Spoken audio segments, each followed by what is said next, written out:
네, 출애굽기 36번째고요. 제목은 흑암재앙. 출애굽기 10장 21절에서 29절입니다. 출애굽기 10장 21절에서 29절까지 보도록 하겠습니다. 같이 읽을게요. 시작. 여호와께서 모세에게 이르시되 하늘을 향하여 내 손을 내밀어 애굽 땅 위에 흑암이 있게 하라. 곧 더듬을 만한 흑암이라. 모세가 하늘을 향하여 손을 내밀매 캄캄한 흑암이 3일 동안 애굽 온 땅에 있어서 그 동안은 사람들이 서로 볼 수 없으며 자기 처소에 일어나는 자가 없으되 온 이스라엘 자손들이 거주하는 곳에 빛이 있었더라. 바로가 모세를 불러서 이르되 너희 양과 소는 머물러 두고 너희 어린 것들은 너희와 함께 갈지니라.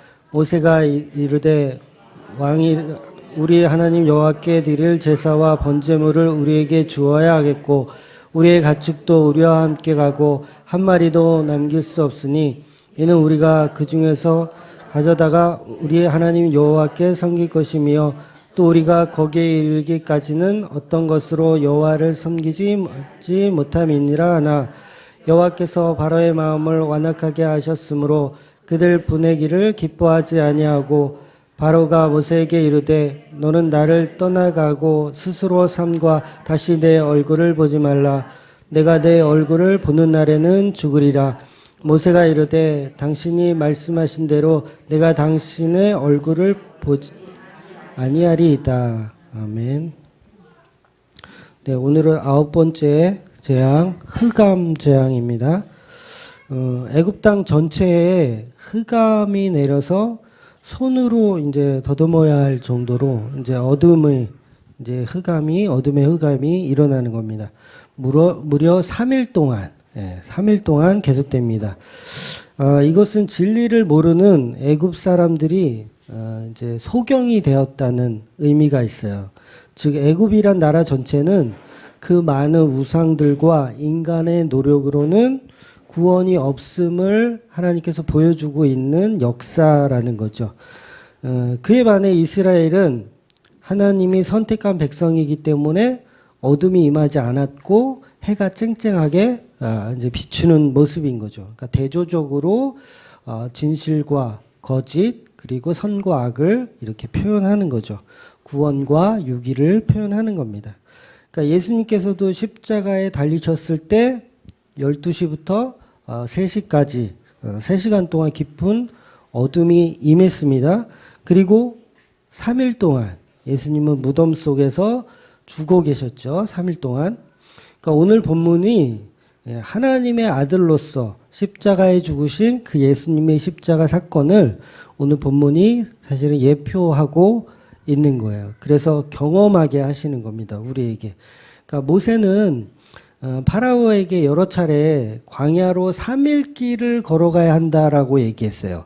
3일 길을 걸어간다. 반복적으로 얘기하고 있습니다. 바로 예수 그리스도의 무덤의 3일을 의미하는 거예요. 그러니까 3일 동안 가야 우리가 제사를 드릴 수 있는 거잖아요. 그러니까 십자가가 아니면 우리는 안 된다. 그런 표현을 모세가 지금 계속 하는 겁니다. 그런데 파라오는 뭐라 그래요? 3일까지 걸어갈 필요 뭐 있냐?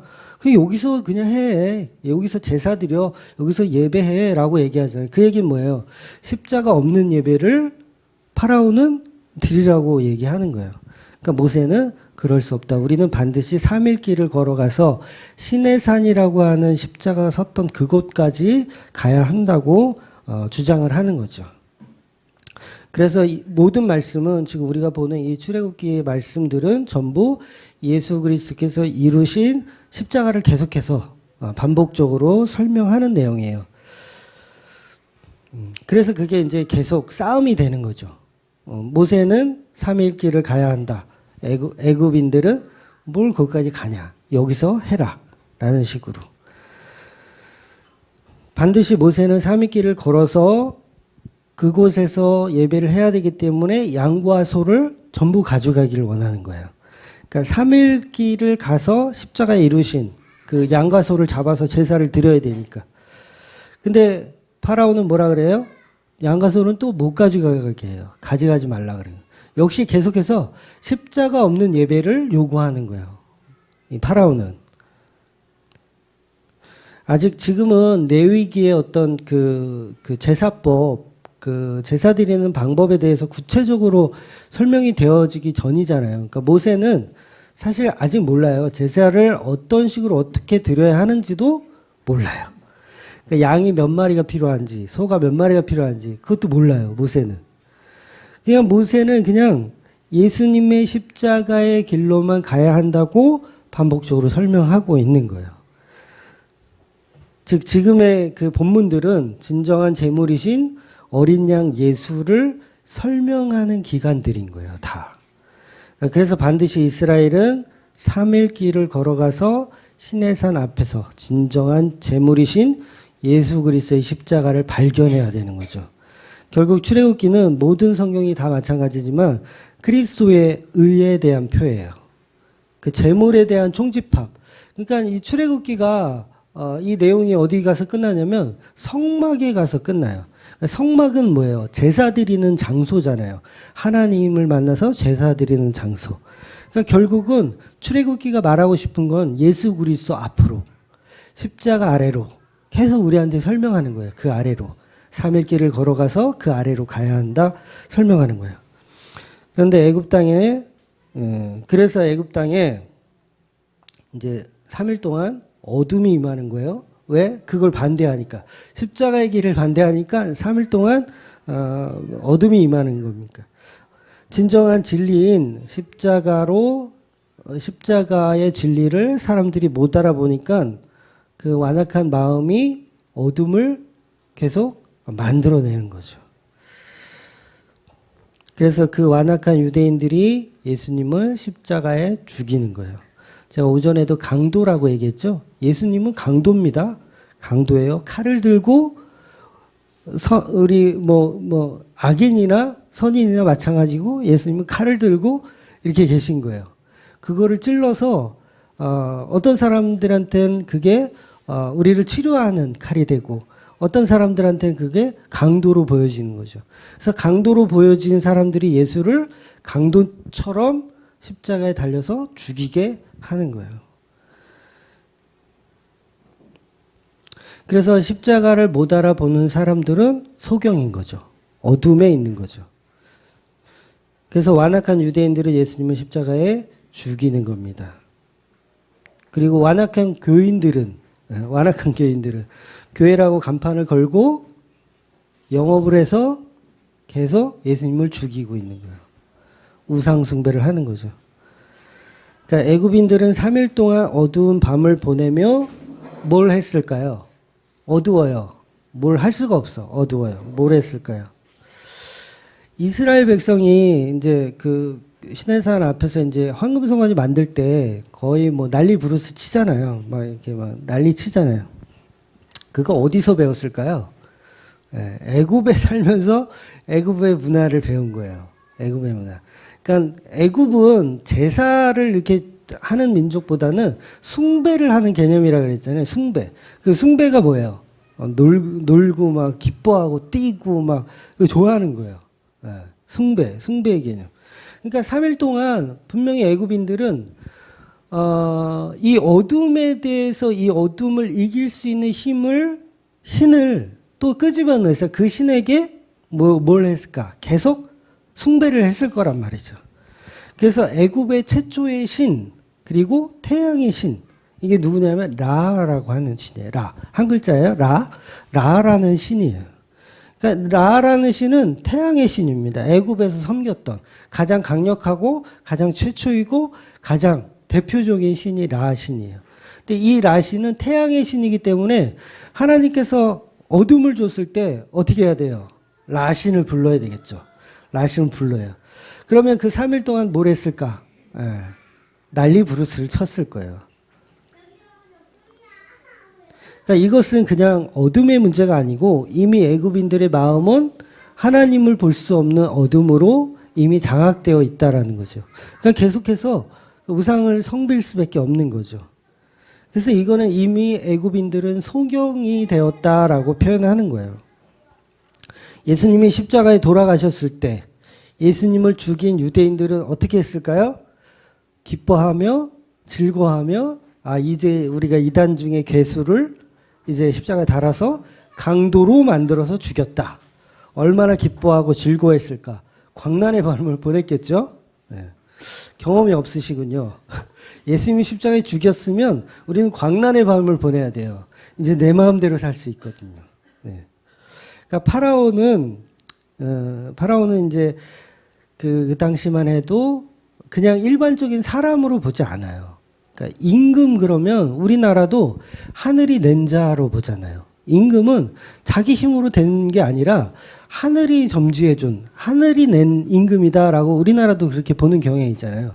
파라오도 마찬가지고 태양의 아들인 그 라신이 점지해줬다라고 보는 거예요. 그러니까 일반적인 사람으로 보지 않습니다.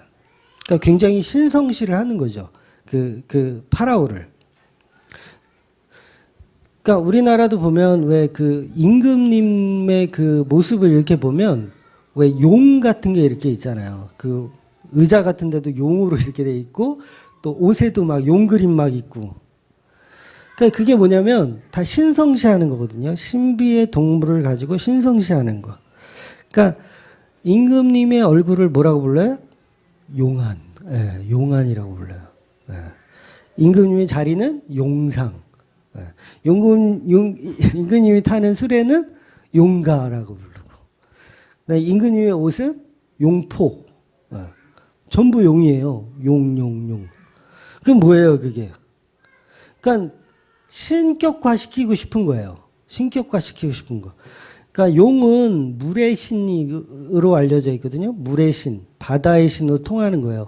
그러니까 풍요를 주는 신으로 상징되어 있죠.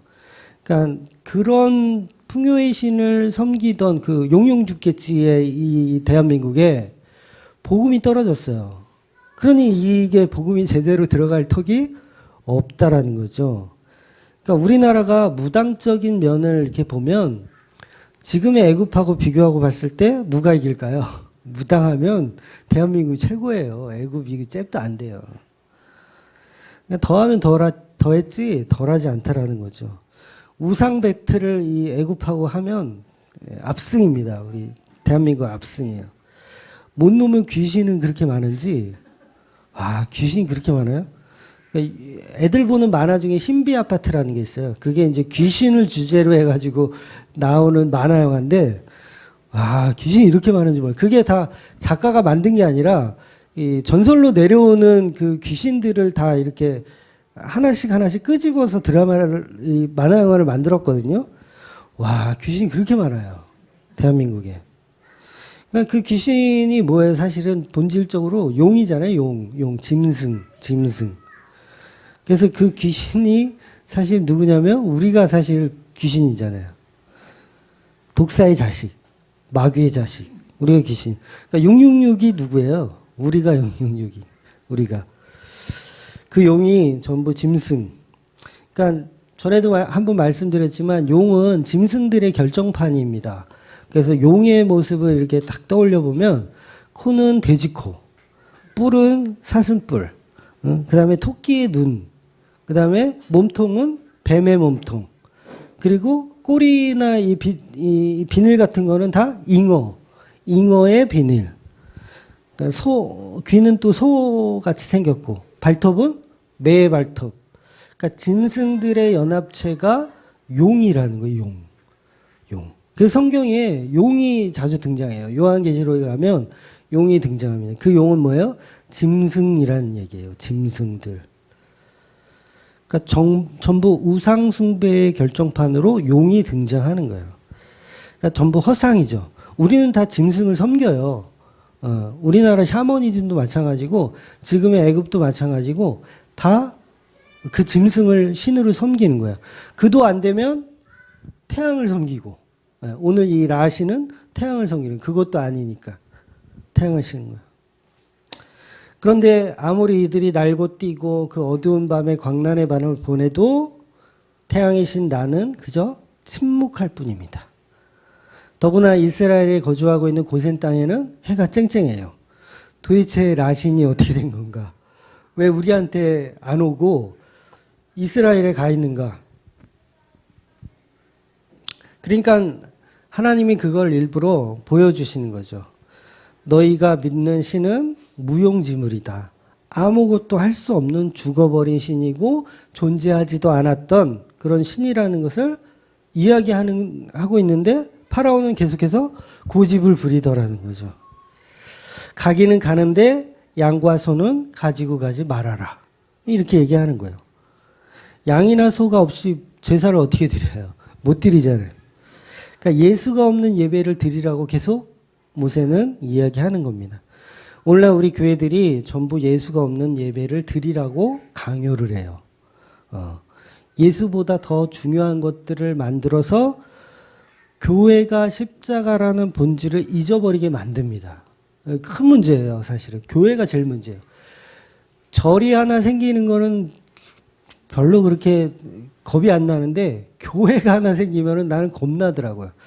저기서 또 어떤 이야기를 하고 어떤 가르침을 가르칠까.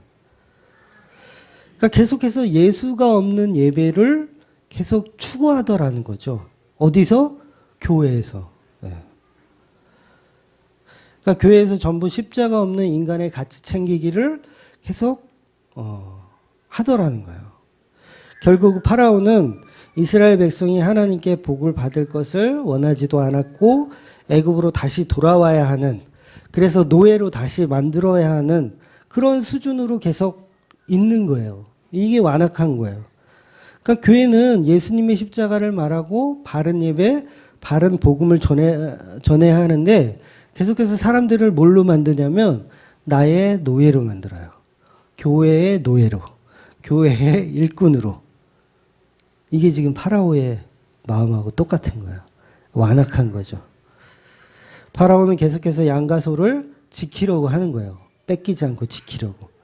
결국 뭐냐면 양과 소가 아까운 것도 있지만 근데 본질적인 건 파라오는 양이나 소나 이런 짐승들을 우상으로 여긴 거예요. 함부로 이렇게 죽일 수가 없는 거예요.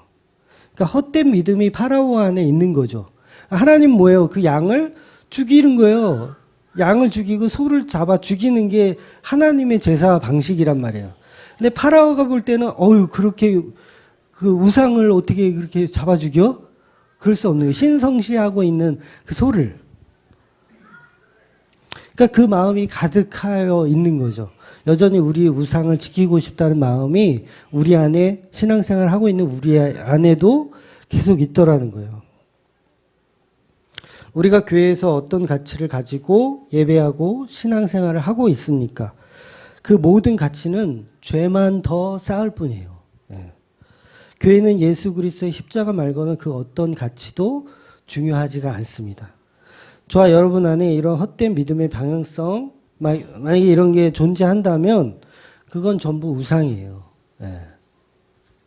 그래서 우리는 날마다 그 우상들과 직면하셔야 돼요. 만나셔야 돼요. 우상과 만나셔야 돼요. 파라오는 본문 마지막에 면전에서 완전히 떠날 것을 모세에게 명령해요. 다시 마주치면 아주 죽여버리겠다고 엄포를 놓습니다. 이것은 스스로 나는 하나님께 버려졌음을 표현하는 말이나 다름이 없어요. 그러니까 저와 여러분이 이제 헤어질 때도 안 볼 것처럼 헤어지면 안 돼. 그러니까 저는 교회를 떠나시는 분 저는 환영해요. 좋아요. 어차피 자리도 좁고 밥도 모자르고 환영해요. 좋은 교회 찾아가셨으면 좋겠어. 바른 복음 전하는 가까운 교회 찾아가면 좋겠어. 그러나 이제는 안 볼 것처럼 막 이렇게 가시지는 말아달라고 제가 부탁을 드리고 싶어요. 그러니까 이 파라오가 지금 그 모습이잖아요. 이미 스스로 자멸하고 있음을 보여주는 거예요. 참 많은 분들이 중원교회 코딱지만한 교회에 왔다가 떠나신 분들이 계신데 그 중에는 정말 다시는 안 볼 것처럼 그렇게 가신 분들이 있어요. 참 마음이 아픈데 그러니까 우리는 이제 여기 계신 분들만큼은 다시 볼 것처럼 가자고요. 다시 볼 것처럼 떠나가자고요. 저는 뭐 떠나가는 거 안 말리니까요. 다시 볼 것처럼. 그러니까 이 파라오의 모습은 그러나 다시는 안 볼 것처럼 떠나갑니다. 회개라고는 전혀 찾아볼 수 없는 완악한 모습인 거죠. 아주 추악한 인간의 모습을 적나라하게 보여주고 있어요. 여러분, 세상 사람들이 지옥에 갈 때 하나님 심판대 앞에서 아이고 그랬군요. 예수가 진짜였군요. 아이고 잘못했습니다. 이제라도 제가 후회하는 사람이 있을까요? 없어요. 후회하는 사람 없습니다. 그들은 자기가 무슨 죄를 졌는지 모르고 따져요. 오히려 심판대 앞에서 하나님한테, 예수님한테 따져요. 내가 왜 지옥에 가냐고, 내가 뭘 그렇게 잘못했냐고 따지는 사람들이 지옥에 가게 돼 있어요. 그래서 성경이 그러잖아요. 이를 갈며 쫓겨나리라. 이를 왜 갈아요? 억울하다는 거 아니에요. 이를 간다는 게.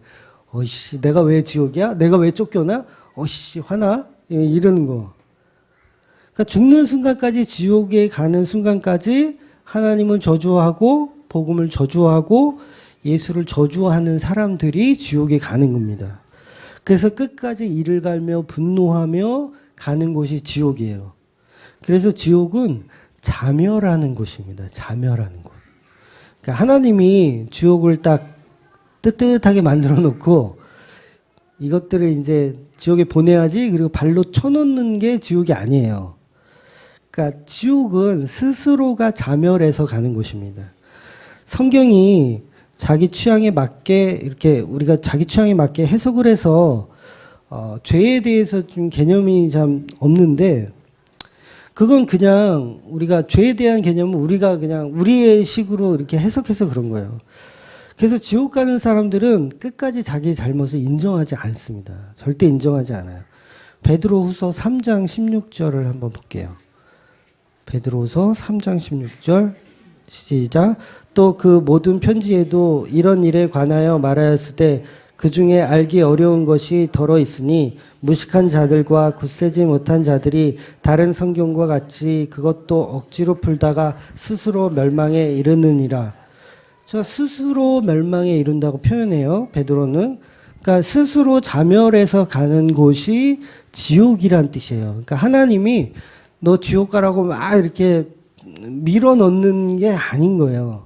그러니까 죄에 대해서 설명을 할 때 여러분이 오해하시면 안 되는 게, 하나님이 인간의 죄를 짓도록 조장하셨다. 하나님이 인간이 죄를 짓도록 그렇게 만드셨다. 단순히 이런 결론을 가지고 왜곡하시면 안 돼요. 그러니까 그것은 전능하신 하나님의 구원의 속성을 설명하기 위한 표현 방식이지, 지옥 가는 인간들은 하나님 책임으로 가는 게 아니고 스스로 자멸하여 가는 개념인 거예요. 그러니까 복음은 그 선악과 먹은 우리가, 하나님 당신이 선악과 만들었기 때문에 우리가 먹었잖아요. 그러니 만든 사람이 잘못이지 우리가 무슨 잘못이 있습니까? 라고 별명을 할 수가 없어요. 그러니까 인간의 죄는 자멸하는 죄, 그런 속성으로 이해를 하셔야 됩니다. 그러니까 다시 말해서, 좀 어렵긴 하죠. 다시 말해서 하나님이 에덴 동산 중앙에 잘 보이는 곳에 선악과를 만들었어요. 이것은 먹으라고 만든 것이니 우리는 죄가 없다 라고 하면 그걸 마귀 새끼라고 하는 거예요. 그걸 마귀 새끼라고 하는 거예요. 그러니까 선악과를 먹으라고 만들었어도 우리는 그거 먹었으면 뭐예요? 죄인인 거예요. 죄인. 이렇게 하나님이 정의를 하신 거예요. 그러니까 우리는 선악과 먹었으니 우리는 죄인이구나, 지옥이구나, 이것을 인정하는 거. 그러면 그때 예수님의 십자가의 복음이 필요한 존재가 되는 거죠. 그때. 그래서 우리는 완전한 전적 타락을 인정하고 시인해야 돼요. 하나님의 유일한 구원의 방법은 예수 십자가만 믿어야 되기 때문에 그렇습니다. 그런데 마귀들은 어떠냐면, 하나님이 선악과를 만들었으니 우리는 책임이 없다라고 얘기하는 거예요. 마귀들이. 그러니까 독사의 자식들이 다 그런 식으로 나오는 거예요. 그게 마귀 새끼들이에요. 그리고 그거 안 먹겠다고, 선악과 나는 안 먹어, 나는 버틸 거야. 이건 뭐예요? 이것도 율법주의자잖아요. 요것도 독사의 새끼인 거예요. 독사의 새끼. 이쪽으로 가도 독사의 새끼고 저쪽으로 가도 먹어도 뭐라 그러고 안 먹어도 뭐라. 그러니까 이 말이 뭐냐면 우리는 거기서 자유할 방법이 없다예요. 예. 죄에서 자유할 방법이 없다. 먹어도 죄인, 안 먹어도 죄인. 안 먹어도 죄인이 아니라 안 먹겠다고 버텨도 죄인. 그러니까 우리는 뭘 해도 그냥 죄인이에요. 하나님 일부러 그렇게 하나님의 지혜를 가지고 그렇게 만들어 놓으셨어요. 아까 사석에서 잠깐 말씀드렸지만 왜 애들 장난감 중에 이렇게 피리를 불어서 공이 이렇게 띄우게 하는 장난감 있잖아요. 그 뭐라 그러죠? 뽀빠이 뭐 이렇게 불어가지고 바람 불어가지고 이렇게 띄우는 거. 이게 뭐예요? 너무 세면 날아가고 너무 약하면 땅으로 붙고. 그러니까 애매하죠. 애매한 거. 그 애매한 그 상태가 성령께서 이끌어가는 상태예요. 어렵죠. 그러니까. 이거는 무슨 기도를 해도 되고 기도를 안 해도 되고 예배를 드려도 되고 안 드려도 되고 애매하죠. 그 애매한 상태가 복음이에요. 어려워요. 네. 그러니까 이건 선악과를 먹어도 되고 안 먹어도 되고.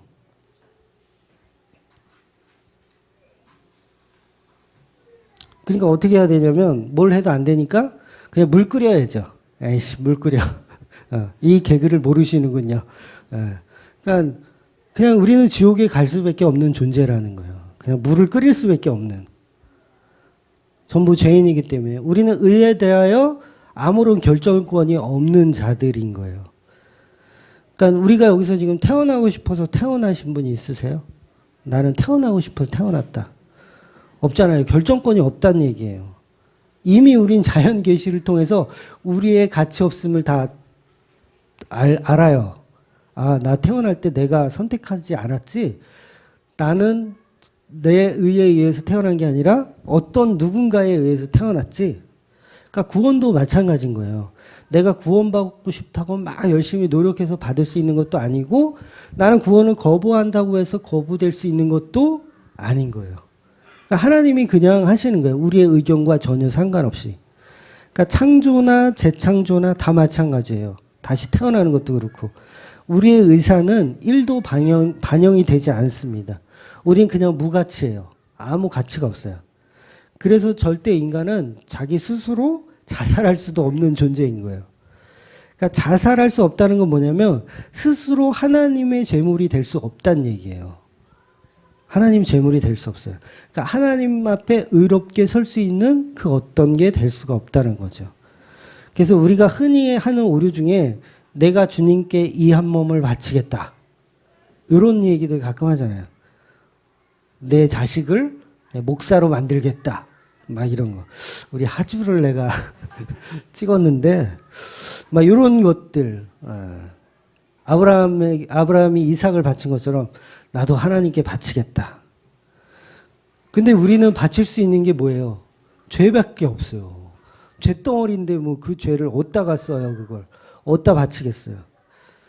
결국 이 세상은 예수님만이 십자가만이 답이라는 것을 보여주는 커다란 그런 세트장 같은 거예요. 그래서 이 땅은 그 죄인을 생산해내는 거대한 공장이에요. 죄인 생산해내는 거대한 공장. 이 땅은. 그러니까 모든 사람은 다 죄인이라고 성경이 말하죠. 제가 말하는 게 아니라 성경이 말해요. 모든 사람이 죄를 범하였음에 하나님의 영광에 이루지 못한다. 의인은 없나니 하나도 없다. 그럼 뭐예요? 이 세상은 뭐예요? 의인도 없고 죄 없는 자도 없고 그럼 공장이지 뭐예요? 죄 만드는 공장. 그럼 이 죄인 만드는 이 공장의 공장장은 누구예요? 공장장. 여기서 예수님이라고 하면 또 큰일 나는 거예요. 이건 또 교리적으로 큰일 나는 거예요. 그 공장장이 누구예요? 마귀죠, 뭐. 마귀 새끼지요. 마귀 새끼. 죄인 아닌 척하고 있는 모든 사람들이 다 마귀, 죄인인데, 죄인 아닌 척하고 있는 모든 자.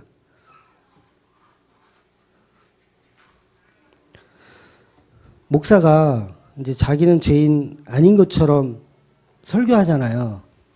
저도 가끔씩 그런 설교 하는데, 잘 캐치를 못 하셨죠? 지는 안 그런 것처럼 막 이렇게 설교해요, 저도. 그러니까 보통 이제 목사님들이 뭐 착하게 살아라, 뭐 똑바로 살아라, 뭐 이런 설교를 한단 말이에요. 그럼 그게 뭐냐면 그거를 마귀 새끼라고 하는 거예요. 그러니까 우리는 다 죄인이에요. 이 땅은 죄인 만들기 공장. 공장장은 사탄, 마귀.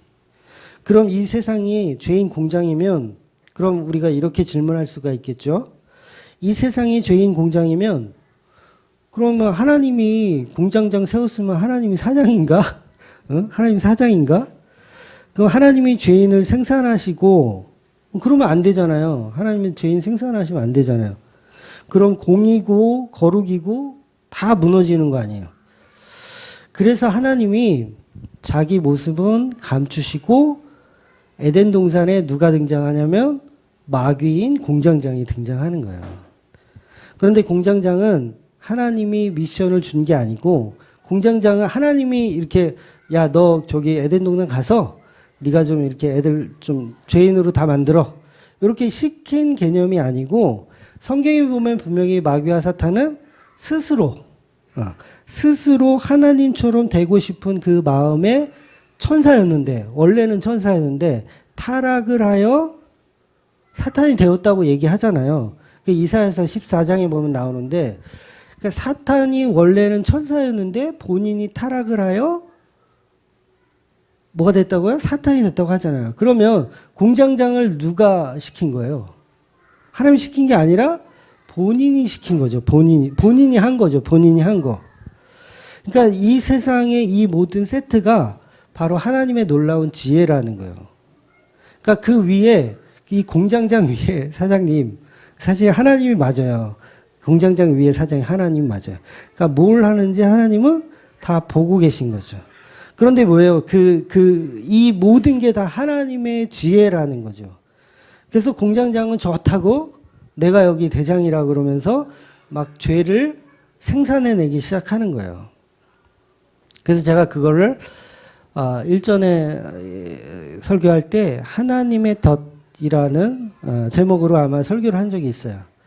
그러니까 이 모든 이 세상의 세트는 공장인데 죄인을 만드는 공장인데 그 공장이 끝이 아니고 이 공장은 이 모든 것은 다 하나님의 계획하신 이벤트였던 거예요. 이벤트. 그러니까 이 모든 것이 성도와 예수의 결혼을 위한 이벤트였다는 사실을 여러분 믿습니까? 무슨 코미디 대사 같은데 이 모든 게 이벤트였다면 도연 씨 막 그런 그 코미디 모르세요? 이 모든 게 이벤트였다면 믿으시겠습니까? 이 모든 것은 예수와 신부된 교회의 결혼 이벤트를 위해서 재창조의 개념으로 만들어진 세트예요. 그래서 이 땅이 전부 죄인 만든 공장으로 가는 겁니다. 다 공장이에요. 그러니까 다시 말해서 이 땅은 죄인을 만드는 공장인데 공장에서 일을 해보신 분이 계시겠지만 공장에는 공정이라는 게 있어요. 공정. 그러니까 제품을 생산하는데 여러 가지 공정 순서를 한 사람씩 맡아서 하는 거예요. 그러니까 어떤 사람은 계속 하루 종일 눈깔만 계속 붙여. 눈깔만 계속 붙이고 라인이 옆으로 움직이면 또 한 사람 옆에서 본드만 계속 붙이고 막 이런 식으로 공장이 이렇게 진행되는 거예요. 근데 그 공장에서 하는 공정의 순서가 어떠냐면 첫 번째는 십자가 은혜로 창조가 돼요. 그리고 두 번째는 죄인을 만듭니다. 그리고 세 번째에 또 십자가 은혜가 개입이 되고요. 그 다음에 죽음이 있어요. 그 다음에 부활이 있고 그 다음은 혼인잔치가 있습니다. 이런 공정이 우리가 사는 세상의 공정 가운데 있는 거예요. 그럼 보세요. 첫 번째 공정, 두 번째 공정에서 반드시 죄인으로 드러나야 되겠죠. 그러니까 이건 공정이니까 완성되게 되려면 반드시 거쳐야 되는 게 죄인이란 말이에요. 그런데 나는 죄인 아니라고 생각하는 사람은 뭐예요? 이거는 불량품인 거예요. 불량품. 왜? 그거를 거쳐야지 다음 공정에 들어가거든요. 이미 미완성이에요, 그건. 나 죄인 아니에요 하는 건 미완성. 불량품인 거죠. 그럼 그 불량품을 어떻게 해야 돼요? 폐기 처분해야 돼요. 폐기 처분. 그걸 지옥이라고 하는 거예요. 지옥. 그러니까 그 폐기 처분되는 그 지옥에 가는 사람들은 뭐예요? 나는 죄인 아니에요 라고 얘기하는 사람이죠. 그러니까 지옥 갈 때, 나 죄인 아닌데 나 왜 불량품이에요? 그러면서 이를 갈며 지옥에 가더라는 거예요. 그러니까 우리는 이 땅에서 사는 동안 반드시 본인이 죄인이라는 사실을 반드시 거쳐가야 합니다. 그게 구원으로 가는 공정의 한 통로인 거예요. 그러니까 죄인으로 드러나면 그럼 엄청나게 불행할 것 같잖아요. 우리가 죄인으로 드러나면. 근데 그게 제대로 된 공정이라는 거예요. 오히려. 그 김국환 씨의 타타타라는 노래가 있어요. 저희 집사람이 그러는데 엄청 복음적인 곡이라고. 그래서 제가 다시 한번 가사를 찾아봤더니 가사가 이래요. 내가 나를 모르는데 난들 너를 알겠느냐. 한 치 앞도 모두 몰라 다 안다면 재미없지. 바람이 부는 날엔 바람으로 비 오면 비에 젖어 사는 거지. 그런 거지. 제가 몇 주 동안 했던 설교 내용이에요. 진짜로 보니까. 예. 그러니까 우리 무슨 가치가 있냐. 그냥 그렇게 사는 거지. 그 다음에 가사가 산다는 건 좋은 거지 수지 맞는 장사잔소. 그 다음에 하이라이트가 나와요. 알몸으로 태어나서 옷 한 벌은 건졌지 않소. 그러니까 우리는 이 땅에서 전부 죄인 만들기 공장인데 예수 그리스도라는 옷 한 벌을 건져가면 우리는 제대로 완성된 완제품으로 출시되는 거예요. 이제 천국으로 출시되는 거죠. 그러니까 오히려 죄인인지를 모르면은 이 시스템을 이해를 못하게 되는 거예요. 제대로 공정 가운데 이 제품 가운데 우리는 가야 된다는 거죠. 이 세상을 사는 목적은 알몸으로 태어나서 옷 한 벌 건져가기 위해서 존재하는 거죠. 이 세상의 유행가도 이 진리를 담고 있어요. 교회만 몰라. 네. 유행가도 이 진리를 담고 있는데 교회만 몰라. 우리는 예수라는 옷 한 벌 입고 가면 성공한 겁니다. 근데 무슨 공장에서 뭘 그렇게 자기 의쌓기를 그렇게 많이 하는지 몰라요. 악인은 회개할 기회가 없어서 뭐 구원을 못 받는 것도 아니고요. 하나님의 말씀을 못 들어서 구원을 못 받는 것도 아닙니다. 시편에 보면 그런 말씀들이 있어요. 하나님 손이 짧아 구원 못하심도 아니요. 하나님 귀가 둔하여 듣지 못하심도 아니라. 오직 우리의 죄 때문이라고 설명해요. 그러니까 오직 자기 죄에 대한 고집 때문에 우리는 멸망을 받는 겁니다. 스스로 자멸하는 겁니다. 하나님은 이스라엘을 출애굽시키는데 돈을 좀 풀어서 애굽에 돈을 좀 풀어서 뇌물을 먹여서 빼낼 수도 있어요. 얼마든지. 파라오는 좀 돈을 좋아하는 스타일인 것 같아요. 그도 아니면 천사를 동원해서 그냥 군사력으로 그냥 침략전을 해가지고 다 조져버리고 이스라엘을 구원해도 됩니다. 그런데 하나님은 그렇게 하지 않고 계속해서 말씀을 선포하고 그 말씀이 재앙으로 실현되는 방식을 선택하셨다라는 거예요. 그 얘기는 뭐냐면 마치 하나님께서 천지를 창조하실 때 말씀으로 선포되면 그 말씀이 이루어지는 창조 스타일을 계속해서 고집하고 계시다는 거죠. 그러니까 오늘 본문이 우리에게 말하고 싶은 것은 재창조의 개념에 계속 속해 있음을 이야기해 주는 거예요. 그러니까 말씀으로 계속해서 재창조하는 겁니다. 그러니까 모든 목적은 예수 그리스도의 십자가를 발견하게끔 하기 위해서 재앙들이 있는 거예요. 안 그러면 그냥 돈 매겨서 이렇게 돈 많이 줘가지고 이렇게 사오지, 빼내지. 아니, 침략전을 하든가. 그게 아니잖아요. 계속 하나님은 뭔가를 이야기하고 실행하시는 거예요. 전부 예수 그리스도의 그 십자가, 어린 양 예수의 유월절을 표현하기 위해서 이루어지는 공정의 과정들이에요. 공정의 과정들. 그럼 뭐예요? 이 과정들에서 우리가 알아야 할 것은 우리가 죄인임을 깨달아야죠, 계속. 10가지 재앙을 통해서 우리가 죄인임을 계속 깨달아야 되는 거예요. 그래서 이것이 역사로 이루어지는 겁니다. 역사로 계속해서 진행이 되는 겁니다. 그래서 이 10가지 재앙들은 대부분 요한계시록 16장에 가면 다시 한번 또 등장을 해요. 그러니까 바다와 강과 물이 그 근원이 피로 변하는 사건이 요한계시록과도 나와요.